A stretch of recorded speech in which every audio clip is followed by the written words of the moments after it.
Well, we're back again on the Unity SMP, and I'd like to talk a little bit about what exactly makes this such a great server. Obviously, most of the time that I've been making videos on here, I seem to be recording in pretty much the kind of the off hours of the server, where it's me and maybe one or two other people on, but we do have a decently active community of about 20 to 25 people.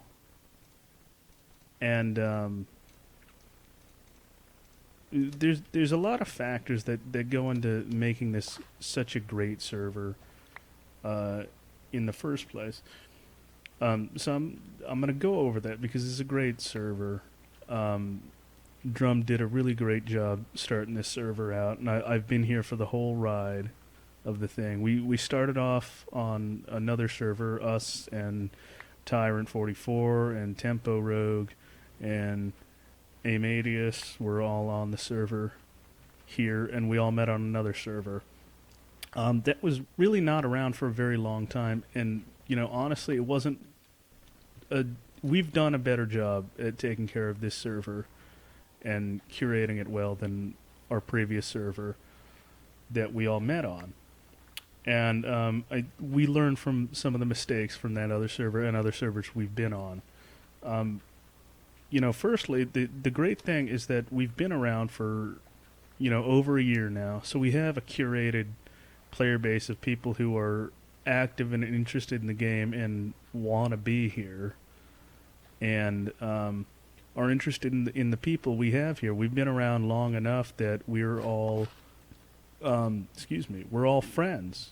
And we talk about, more than just the game. We're not game-related acquaintances only. We're long-term associates and friends with each other.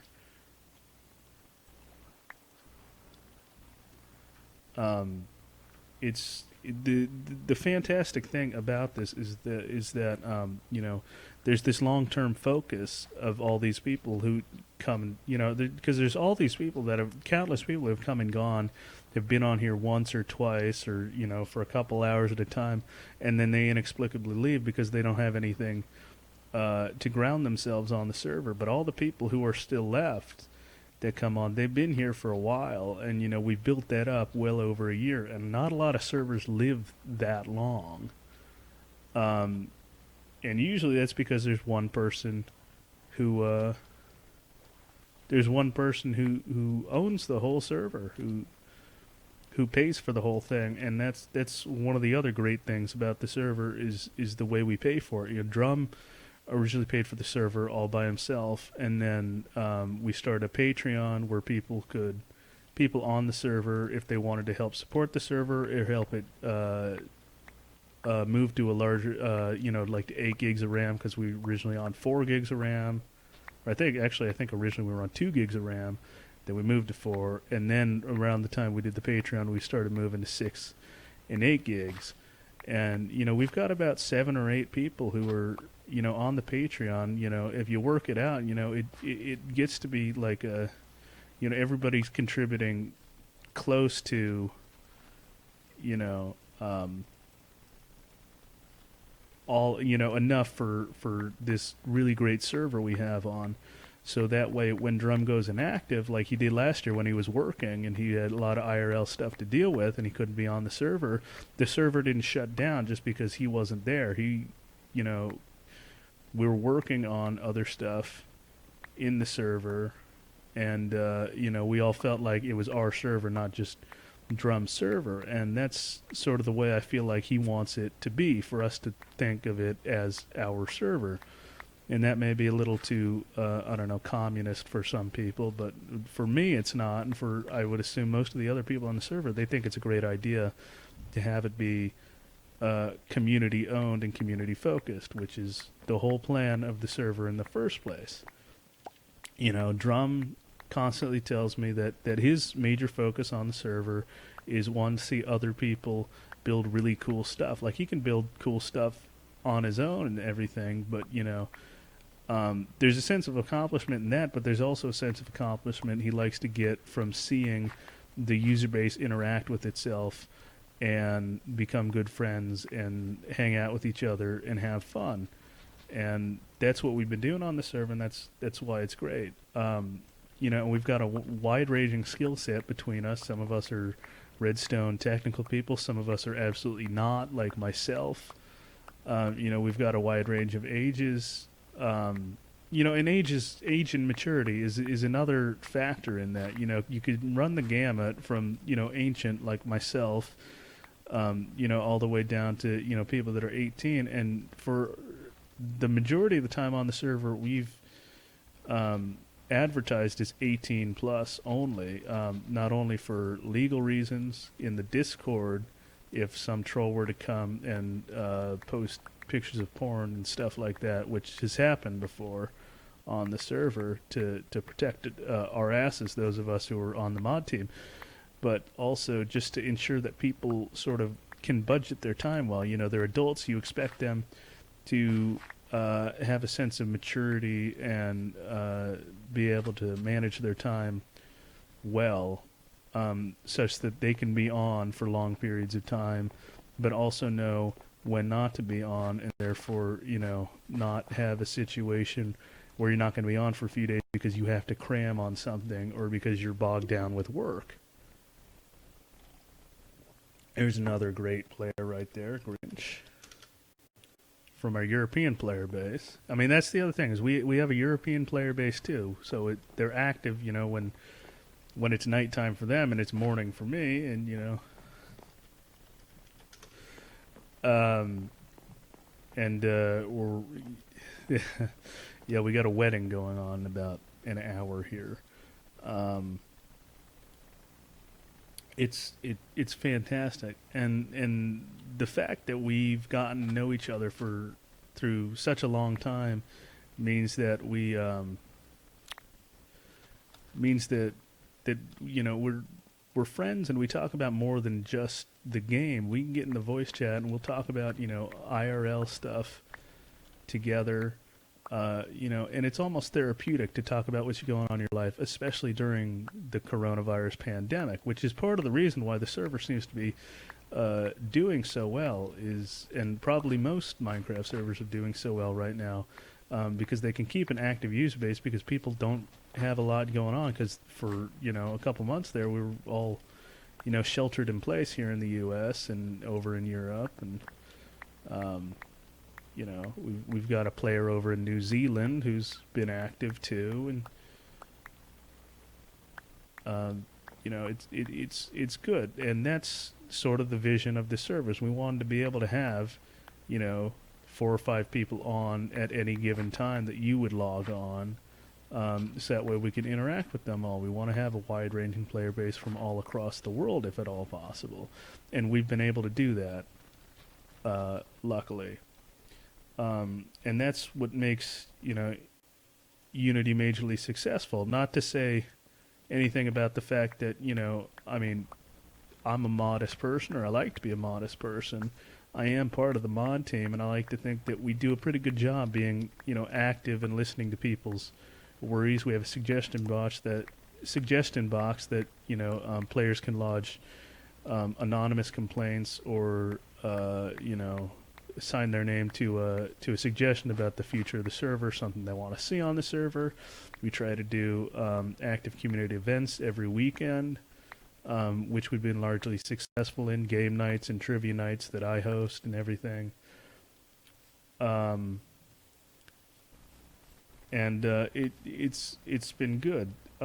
There's been no really unilateral decisions that the mod team's made about major stuff on the server without really first asking people or trying to get a feel out about what people think about it, because there have been situations very early in our history where we did that and we lost some really key players, so we've learned from our mistakes on that, which is what I think makes us good mods and mature mods, which brings me to another point, which is to invoke the great American humorist Tom Lehrer way back in the 1950s when he started his satire career. Of course, he was a Harvard professor, so he was a lot more well-read and poignant in saying this. But he wanted to extend the bounds or prolong adolescence beyond all previously thought limits. And he's well into his 90s today, so he's a contemporary of mine. But he certainly has done what he always wanted to do, which is to be able to skip right over maturity, right from adolescence all the way into senility, as he terms it, which is actually quite a mature way of looking at the issue. Ironically enough, to understand that there are doldrums in maturity and that there's a freedom of expression in youth and senility and a freedom of thought that most of us shy away from in maturity, and that those are important points to keep, and they're probably the best traits of adolescence and senility that you would want to keep throughout your life.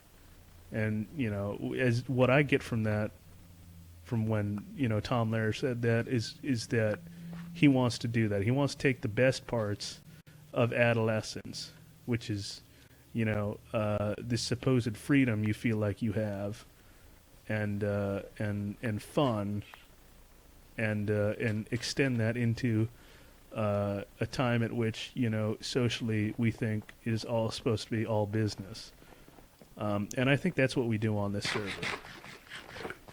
Is we understand it could be all business, but we like to have fun with it as well, and we also don't want to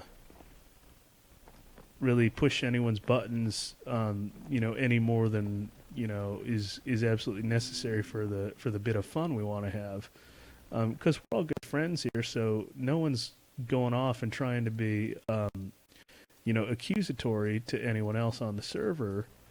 At least not to my knowledge currently. We don't want to have any animus between us. So I think we do a good job in terms of that.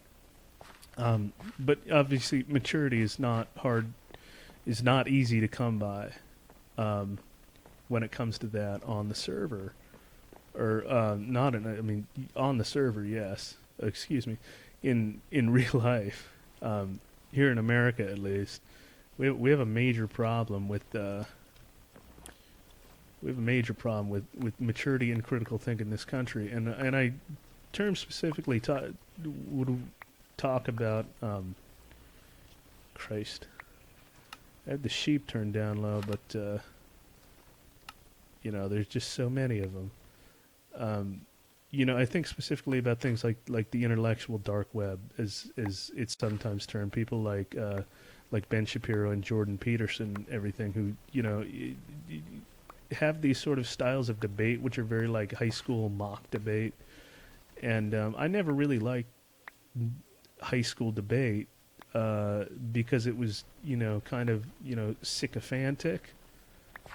There wasn't a lot of really civility to it either. It was all pretty darn vitriolic. And it extends well into what we consider maturity these days. If you think about shows that happened on air about 15 years ago, like Crossfire, with Paul Begala and Tucker Carlson, or with Hannity and Combs, with Sean Hannity and Alan Combs. And Crossfire is a good example of somebody asking, the unlikeliest among us, the humorist, asking the true questions. Where is the civility in debate? Is this just a mockery of American life?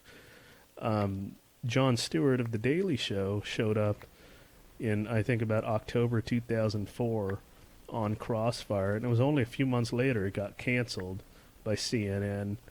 And a lot of people consider part of its downfall to be Jon Stewart making a mockery of the show on his appearance, talking about, well, Tucker Carlson and Paul Begala, there's just absolute bad blood between you, and this is not the way to debate. There's no civility in this.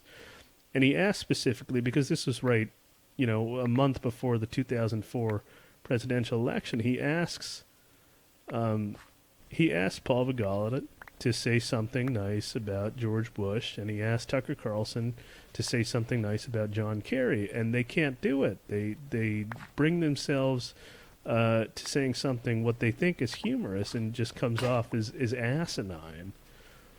So it's another one of those examples. Phone going off. It's another one of those examples of bad civility and bad debate form. Crossfire and Hannity and Colmes, I know, was supposed to be sort of an homage to the show in the 60s, Firing Line, with William F. Buckley, the great conservative orator, and how he would maturely and positively, without jumping down the throat of somebody who, he either ideologically did agree with or ideologically disagreed with, someone like John Kenneth Galbraith or Mark Green, I think it was on the program, and they were all civil about it. They didn't agree ideologically, and they had good conversations. John Kenneth Galbraith and William F. Buckley were long-term friends, despite being, on complete opposite sides of the issue, which is something that doesn't happen anymore in politics. And if you are on the national stage, I feel like you have a duty to America to swallow your pride, your personal pride, and debate in a civil fashion, whether you're on the right or the left. And I consider myself very much on the political spectrum to the left. But I absolutely believe that you have a duty in the media or on the national stage, if you're a representative or a senator or a governor or whatever, or the damn president, to be civil to the person you're debating and, get your narrative across without preaching. Sip of water. Been talking too long. Which is something that William F. Buckley talked about on Firing Line, that the essence of debate is more about talking and true debate, asking questions, and being open-minded rather than preaching to somebody who you disagree with. That is something that is absolutely lost in American politics these days. And I don't think anyone is willing to disagree with that statement. I think we all look at, any part of the media or the media in general, or, anywhere else here, and think that, anyone's actually doing anything necessarily in good faith, but not to push a narrative. And that's part of the reason why Donald Trump got elected is, he pushed this idea that, yes, he was pushing a narrative, but at least he's being honest about it. And all these other politicians, politics as usual is to not be honest about pushing a narrative.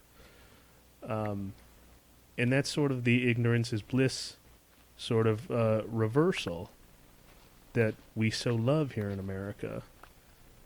And it's part of why the dark web, the intellectual dark web, their dark web is dangerous too, but that's a completely different story. The intellectual dark web is such a dangerous thing.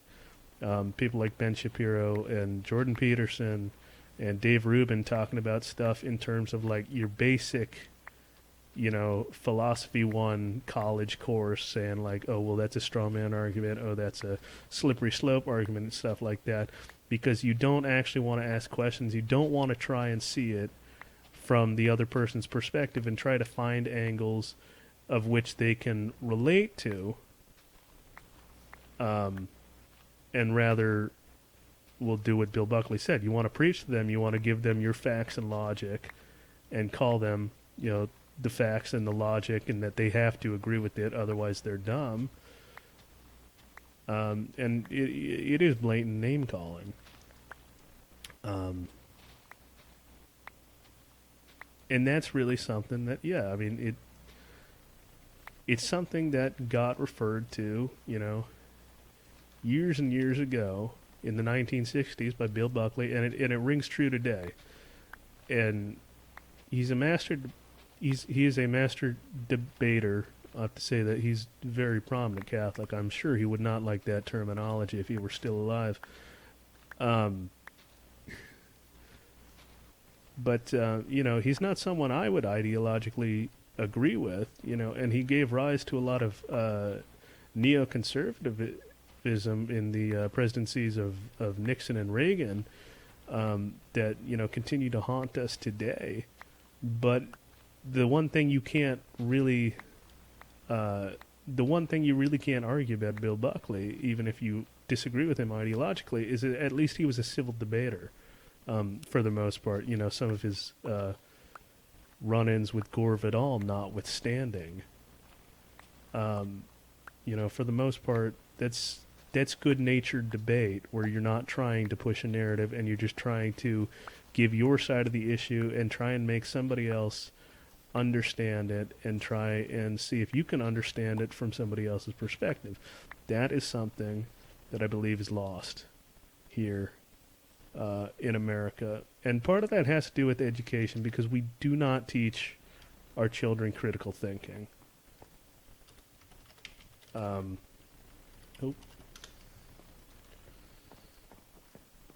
Which is, I'll be the first one to admit my privilege, and that's one of the other things that comes from these conversations you have with people on the server.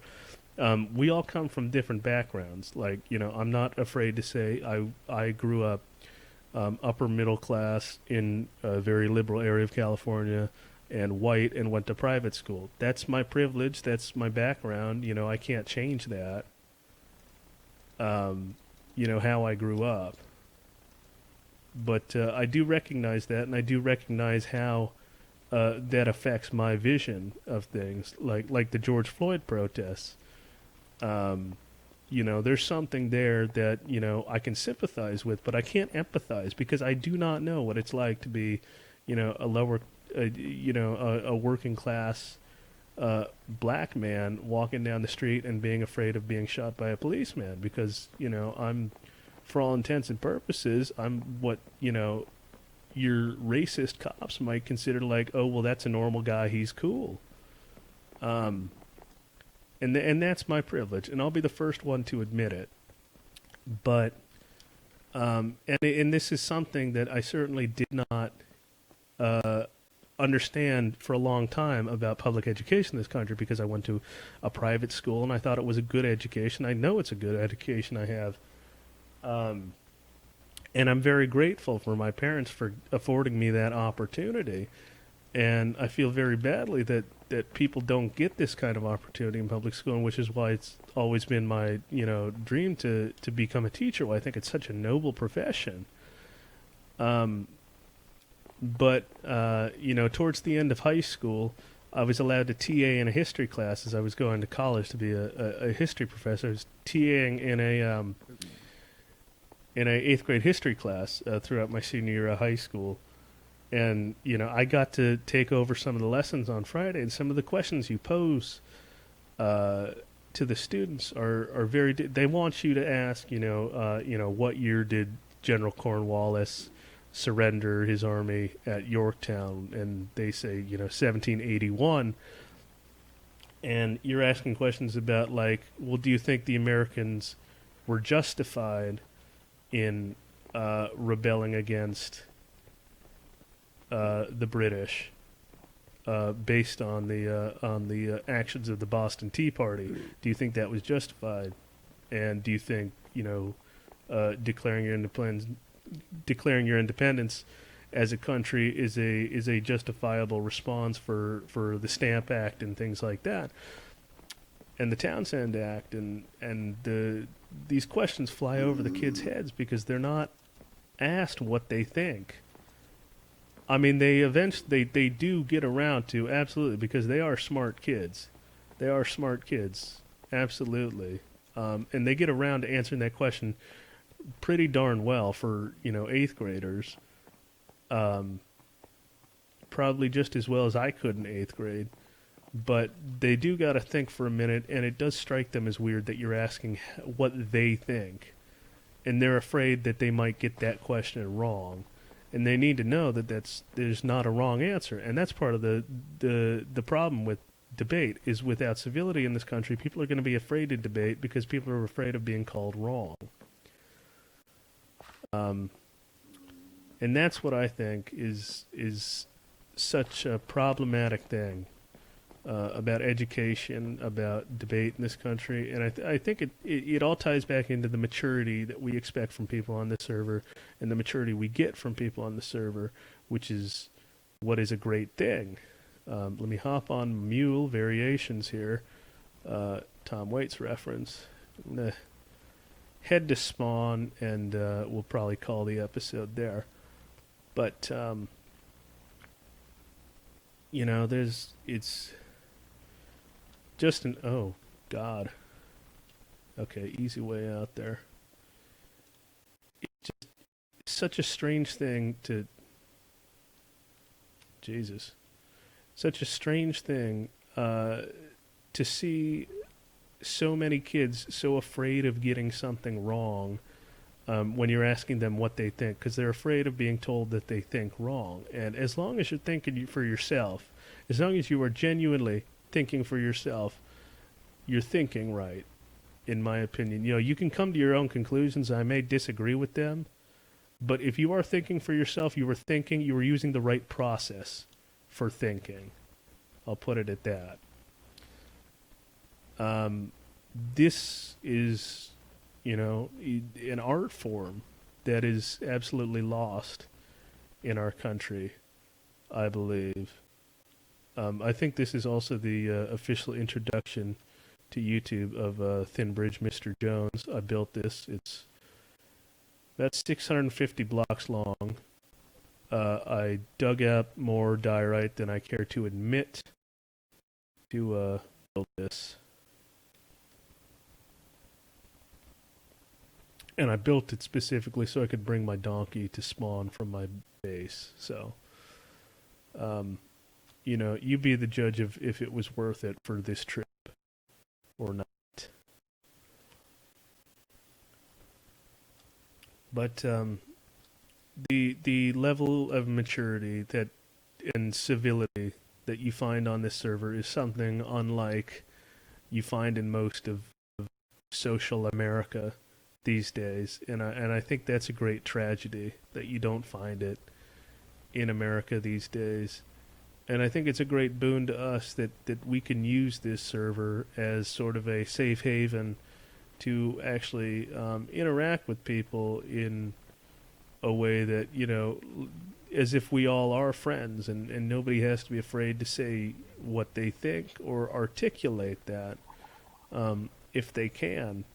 Because nobody should be afraid to articulate their opinion. If it is their opinion, then they should be able to articulate it. If they can't articulate it, then, potentially they're either afraid of articulating their opinion for fear of being called dumb, or because they can't actually articulate their opinion because it's not actually their opinion. But that's gonna do it. I think I've talked your head off enough about that. So I think that's gonna do it for me today. So I'll see you guys next time.